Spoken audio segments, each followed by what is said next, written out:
The Ford Maverick just got a major revision for the 2025 model year. Ford is answering all the questions that we had as far as things we wanted for this truck. We've got an all-wheel drive hybrid. We've got a tow package for the hybrid. We've even got a street performance version of the truck, and they fixed our problems with the interior. We've got a bigger screen. We've got nicer colors. Almost everything that's wrong with the truck has been fixed. Today I'll go over all the changes that are happening to the Ford Maverick.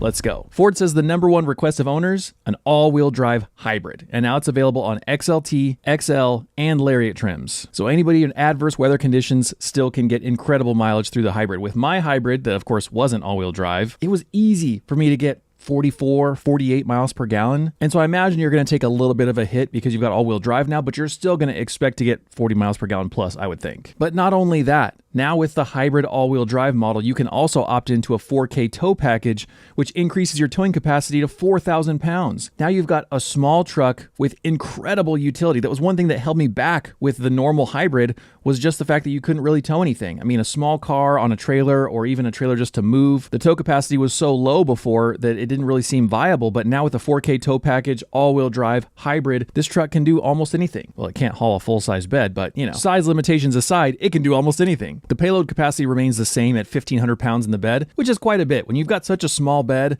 to actually put 1,500 pounds of stuff in there, you're going to have to work pretty hard. And if we read between the lines here with this new hybrid with the tow package, the truth is, it's not a new engine. The power still remains the same at 191 horsepower at 5,600 RPM. The torque is the same, 155 foot-pounds at 4,000 RPM. And at this point, Ford doesn't get into the details of everything they had to strengthen to give it that 4K tow package. But based on the fact that the engine seems unchanged, I think the engine wasn't the weak link. I'm guessing there's additional cooling systems that had to be put in place and maybe some transmission changes, potentially, that helped to do that.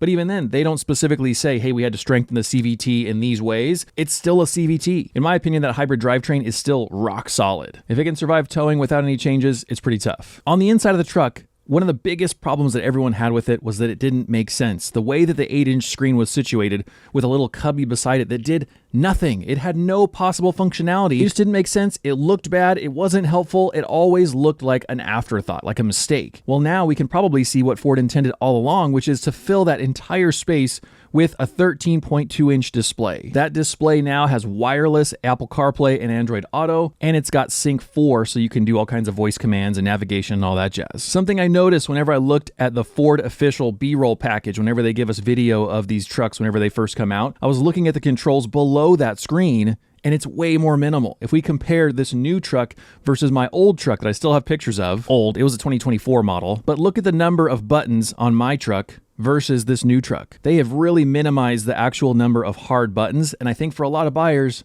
that's going to be really annoying. This is going to be a problem. Because if we look up at the new screen, this 13.2-inch display, it's beautiful. It looks right in the truck. It's the right size. The shape is nice. Like, the screen itself seems like a good decision, but look how many controls are up there on the screen, on the side, on the bottom. Now you've got your HVAC controls up there. You've got basically all the controls of the truck outside driving it through the screen now. As much as Ford has listened to their buyers to try and develop this truck in the way that we want, that's something I think that they've overlooked. We still want redundancy in hard buttons. A lot of truck buyers are coming from older trucks, simpler vehicles, or we just prefer hard buttons. I don't want to be fighting with a touchscreen while I'm driving, Ford. This is a silly oversight. We've got to bring back the hard buttons.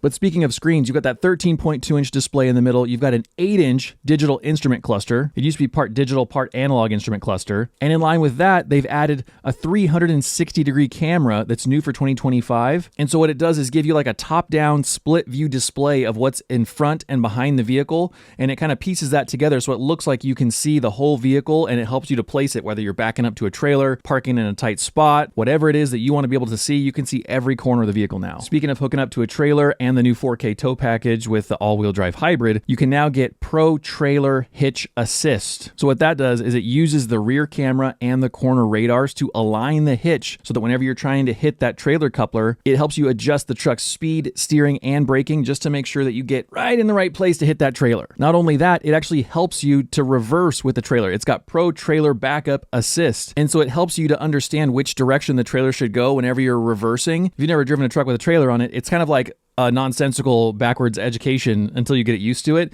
I'm still not great at it, and so I would use this feature. And Ford says the demand for that kind of thing was really high because almost half of Maverick owners tow some kind of trailer. Pretty fascinating. I had no idea that was a thing. And speaking of new technology, the Lariat trim and the Tremor trim now get intelligent adaptive cruise control that includes stop and go, lane centering, and speed sign recognition. So whenever you're on that long road trip, maybe hauling a trailer behind you, these things should, in theory, keep us safer on the road. Hopefully Ford also gives us an option to turn them off. We'll see. And the most noticeable thing about the 2025 Maverick is all the changes that have happened to it. There's a whole redesigned grille. The LED headlamps are new. The bumper is new. The higher trim levels get LED projector headlamps with LED signature accent lighting. The front of the truck grills now vary across different trim levels so that you can distinguish them a little bit easier. The Lariat trim gets brand new 19-inch wheels that provide added sophistication, so Ford says. Yeah, everyone's buying a Maverick to feel sophisticated. And there were some complaints about the styling of the interior before. I feel like people either loved it or hated it. You had that kind of brown and blue mix, and with some exterior color schemes, it didn't really match, and so they've given us new options now. We've got new trim colors, new materials across the door, the instrument panel's a little different, the front console's different, the seats are different, and then now on the XLT that used to be that aspen gray and navy pier theme together, which I always thought looked good and matched like every color, now that comes with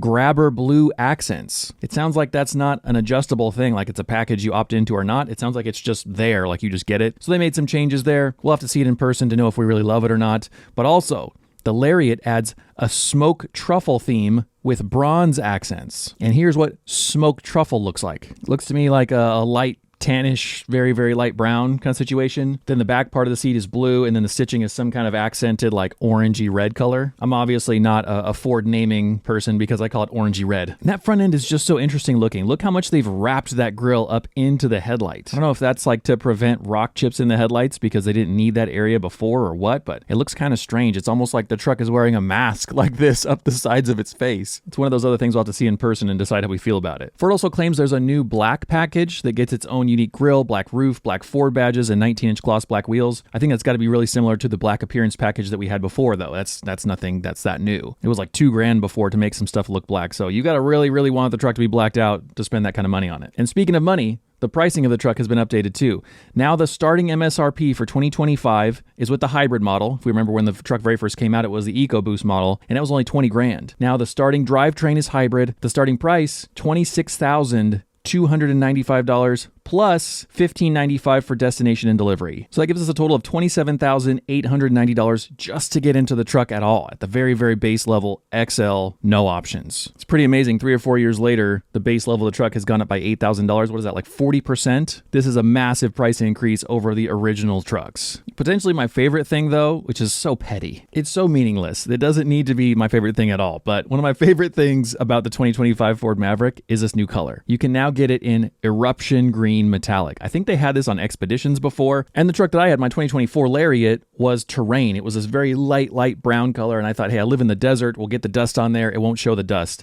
I think this color would get dirtier faster, but my gosh, like a dark green colored vehicle just looks so good, and it's so rare. So many greens in new vehicles are these kitschy, pastel, bright greens, and this looks like it's really got some depth and some metallic flake to it, and especially with that new Lariat trim color, that smoked truffle, I think this would look really, really nice together. Overall, I think it's important that we recognize that Ford really has listened to customers to figure out what we want. Everyone has been asking for an all-wheel drive hybrid. It just makes sense. It's something that we all would want and use, and I doubt we'd pay a huge mile per gallon penalty on. And then the fact that you can pair that with the 4K tow package just means that you can basically configure whatever truck you want, from a base level truck that's just to get around town, all the way to the off-road loving Tremor, and anything in between. And speaking of anything in between, Ford now is going to have a street performance Maverick called a Lobo. Turbocharged engine, paddle shifters. This is something that I've been talking about and excited about for years because we've seen the spy shots and we knew something like this could be coming. And so I'm going to make a whole dedicated video about it. Whenever that's done, I'll link it right here for you to watch next. But to not miss that video, make sure you subscribe, and I'll see you guys later. Bye.